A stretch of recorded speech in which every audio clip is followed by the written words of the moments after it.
Bueno, la salud mental tiene que ver con todos aquellos recursos con los que contamos en el día a día para hacer frente a los retos de la vida cotidiana, para relacionarnos, para contribuir a nuestra comunidad. Tiene que ver con aquellas posibilidades que nos permiten experimentar bienestar en el día a día, y no solamente como está en el imaginario de muchas personas, tiene que ver solo con trastornos mentales graves, con comportamiento errático, agresivo.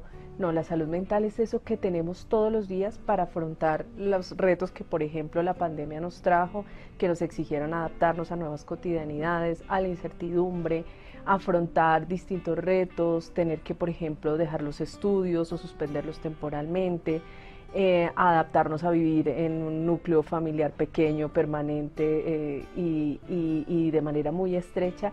Eso es la salud mental.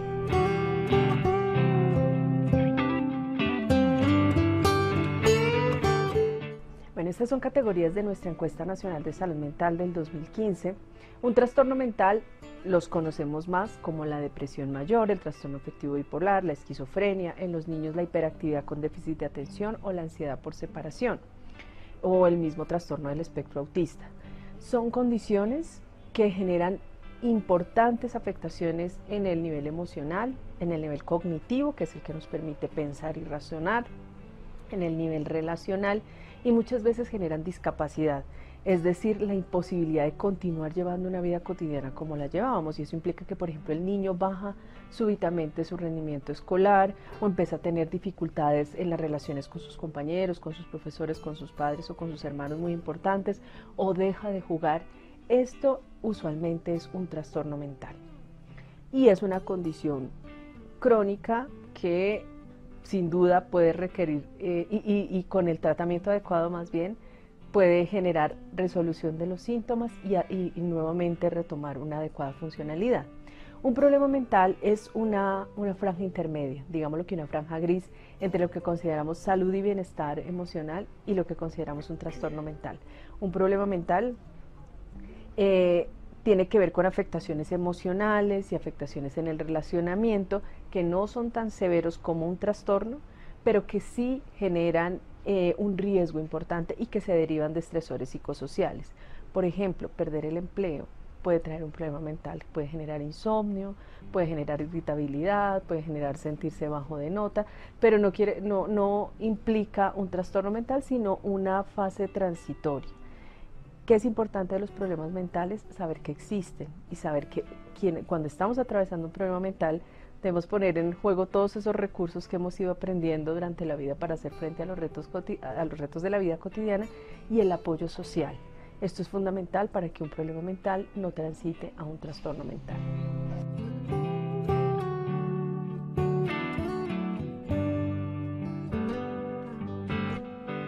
Hay distintos síntomas, digamos, y manifestaciones que permiten saber que existe un problema o un trastorno mental. Aquí que hay que tener claro, particularmente en los niños, que las afectaciones son distintas dependiendo del momento del desarrollo donde se encuentran.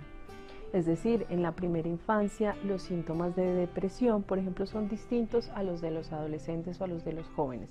Se manifiestan de maneras distintas porque están en otros momentos del desarrollo. Un niño más pequeño seguramente tendrá problemas enlentecimientos o ralentizaciones en la trayectoria de su desarrollo, en el desarrollo del lenguaje, la socialización, en el desarrollo también motor. Esto puede ocurrir como consecuencia de un problema o un trastorno mental. En los niños más grandes seguramente veremos afectaciones en el rendimiento académico, en el relacionamiento, en el juego con sus pares y en la vinculación a las actividades donde cotidianamente se encuentran, que cotidianamente se encuentran desarrollando. Entonces esas son las manifestaciones más comunes, pero dependen, como te decía, por un lado de qué tipo de trastorno mental estemos hablando y por otro lado en qué momento del desarrollo se encuentre la niña, el niño o el adolescente.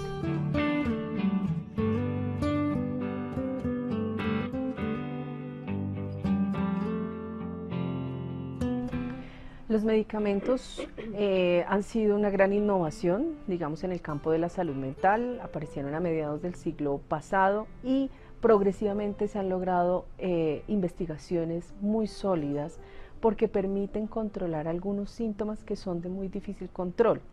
Ahora, la medicación no se usa para todos los trastornos mentales, no se utiliza siempre, no es de por vida, de hecho usualmente es un último recurso cuando otras intervenciones de índole psicosocial, como la psicoterapia, el apoyo familiar, el apoyo académico, han fallado o han mostrado, digamos, como una injerencia incompleta en el malestar emocional que está experimentando un niño. Entonces, la medicación, por supuesto, cada vez tiene mayor evidencia, pero se debe ser muy cauto en la administración de la medicación y solamente dejarlo en manos de subespecialistas que atienden trastornos mentales en niños, niñas y adolescentes, o de profesionales con expertise y con entrenamiento específico en este tema.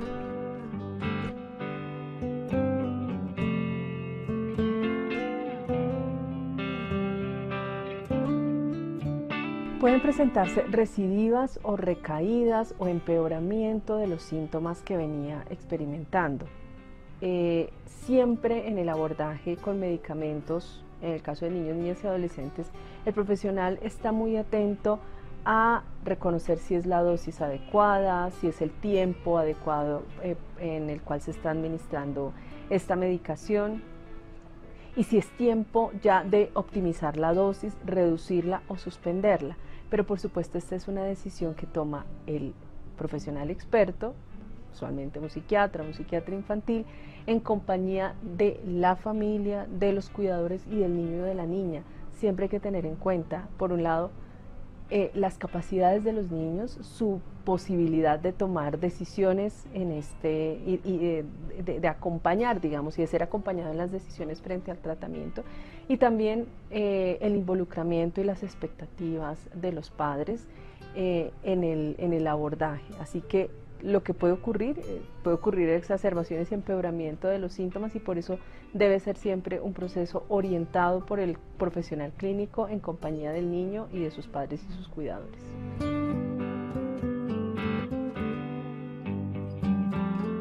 Sí existen diferencias, de hecho son, digamos que campos de estudio distintos. Esto porque, como mencionaba antes, los trastornos de los niños, niñas y adolescentes deben ser evaluados de acuerdo al momento del desarrollo en el que se encuentran, siempre en clave del desarrollo de los niños. Lo otro es un poco lo que comentaba anteriormente, y es que siempre un trastorno de un niño debe ser evaluado en el contexto, en su contexto familiar, en su contexto académico, en su contexto comunitario. Es decir, no es el problema del niño, es el problema del niño en relación con estos otros contextos. Muchas veces lo que ocurre es que los estilos de crianza de los padres no son apropiados, o hay afectaciones en la salud mental de los padres que hacen que tengan una percepción negativa del comportamiento del niño, y por eso es que es indispensable abordar el núcleo familiar y no solo abordar el niño. Esto es una particularidad de la salud mental de niños, niñas y adolescentes que es mucho más evidente que cuando se tratan personas adultas.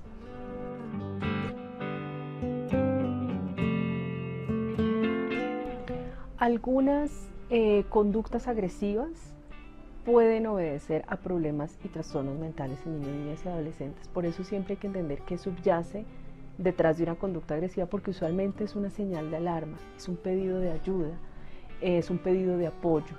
Hay que leer muy bien la conducta agresiva para entender qué es lo que subyace, y usualmente hay allí dificultades relacionales, disfuncionalidad familiar, violencia en distintos contextos. Así que hay que entenderlo más de esa manera, no como que el trastorno mental genera personas agresivas, sino que detrás de la agresividad usualmente hay necesidades en salud mental que no tienen que ver solo con el niño o con la niña, sino con su contexto.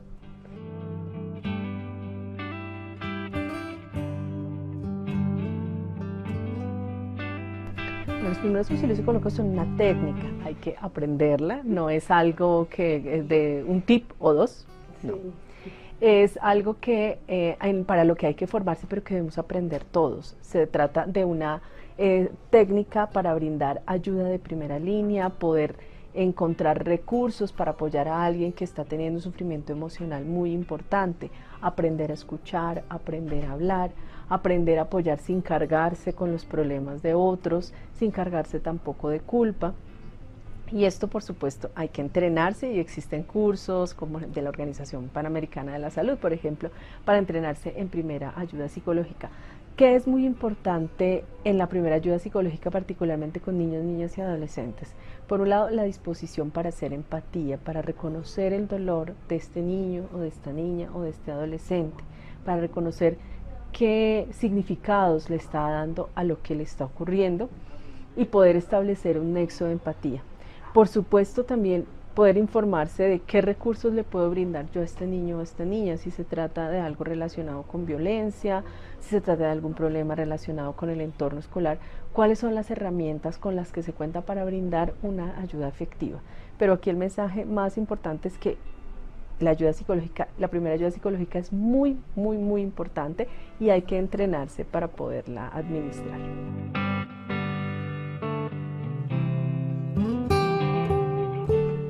Bueno, la conducta suicida es una conducta compleja. Se denomina el suicidio como el peor desenlace en salud mental. Y esto es porque el suicidio no ocurre de la noche a la mañana, ni es un acto impulsivo como muchas veces creemos. Se ha cultivado durante toda la vida usualmente y ha empezado en las experiencias más adversas de la infancia. Seguramente se ha acompañado de algunos factores detonantes como la violencia escolar o la discriminación por cuestiones de género o los conflictos de pareja en los adolescentes y en los jóvenes. Y digamos que si a la par, por ejemplo, hay bajo acceso a los servicios sociales o a los servicios de salud o bajo apoyo social, digamos que se da la mezcla perfecta para que en una circunstancia de profundo dolor se considere la muerte como una alternativa. Entonces, lo primero que hay que decir es que la conducta suicida es una conducta compleja y que por eso su abordaje también requiere una respuesta de distintos niveles. La conducta suicida no solo se aborda y se previene en los servicios de salud, allí se atiende cuando ya definitivamente ha ocurrido, pero antes se pueden hacer muchas intervenciones de prevención, por ejemplo, las relacionadas con solventar las necesidades básicas. Por ejemplo, ahora en la pandemia, donde las brechas sociales se han incrementado, o sea, ha habido una destrucción del empleo muy importante y esto ha afectado los hogares y la salud mental de los distintos integrantes de los hogares. Allí tenemos un desafío muy importante. También lo relacionado con la prevención del consumo de sustancias psicoactivas, particularmente el alcohol, y la atención adecuada de problemas y trastornos mentales. Usualmente el suicidio deviene cuando anteriormente ha aparecido síntomas de depresión, posteriormente una depresión más importante, con muchísima desesperanza y posteriormente ante una situación crítica, digamos que se considera el suicidio como una alternativa. Así que la prevención y el abordaje de los problemas y los trastornos mentales es esencial. También el contar con, por ejemplo, dispositivos de ayuda inmediata como las líneas de atención, contribuyen de manera muy importante a reducir la conducta suicida. También controlar los medios letales. En nuestro país no es sencillo porque los principales mecanismos que se utilizan para el intento de suicidio y cometer un suicidio tienen que ver con el uso de medicamentos de prescripción de forma inadecuada. Entonces, el mantener de manera segura los medicamentos al interior del hogar es una estrategia clave porque ese es el mecanismo que más se usa para cometer suicidio en nuestro país. Y finalmente, todo lo que tiene que ver con la comunicación del suicidio, todo lo que se hace en los medios de comunicación al emitir una noticia relacionada con el suicidio, particularmente si se glorifica a quien falleció o se coloca en detalles de la muerte, de los planes, de cómo ocurrió, y si se hace en páginas centrales o principales de los medios, digamos que se coloca en riesgo a quienes están atravesando por una situación difícil y han contemplado esa opción, y el reto enorme que hay en las redes sociales, que son mucho más difíciles de controlar y donde replicar videos con tentativas suicidas o con notas suicidas es mucho más sencillo.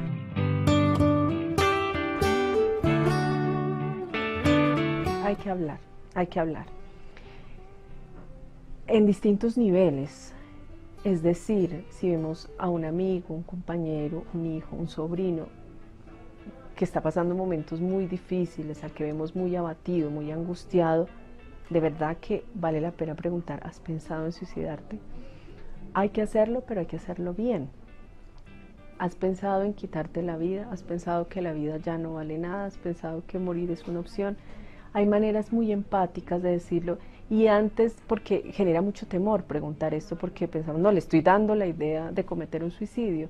No, realmente las personas lo contemplan o lo hemos contemplado. Muchos de nosotros hemos contemplado la idea de la muerte como una salida a un momento muy difícil y poderlo hablar implica la posibilidad de pensar en qué está ocurriendo y de buscar apoyo y de pensar si existen otras alternativas distintas. Entonces, hablar es fundamental y hay que atreverse a preguntar de manera empática, de manera sensible, de manera compasiva.